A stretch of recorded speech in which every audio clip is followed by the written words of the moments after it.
আজ আমার ডিউটিতে যাওয়ার একদম ইচ্ছে নেই। কিন্তু ইচ্ছে না থাকলে কি হবে? ওই যে উপায় নেই। জানো তো আজকে আমাদের ঠাকুর শ্রী শ্রী অনুকূলচন্দ্রের বনভোজন উৎসব রয়েছে। আর সেই উৎসবের আনন্দ ফেলে আমি যাচ্ছি ডিউটিতে। ইচ্ছে আছে একটু তাড়াতাড়ি ফিরে উৎসবে যাওয়ার।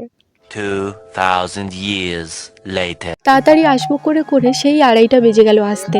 তাও এখনো উৎসব শেষ হয়নি। এই দেখে না আমি অনেক খুশি। চলো একটু গান বাজনা শোনা যাক।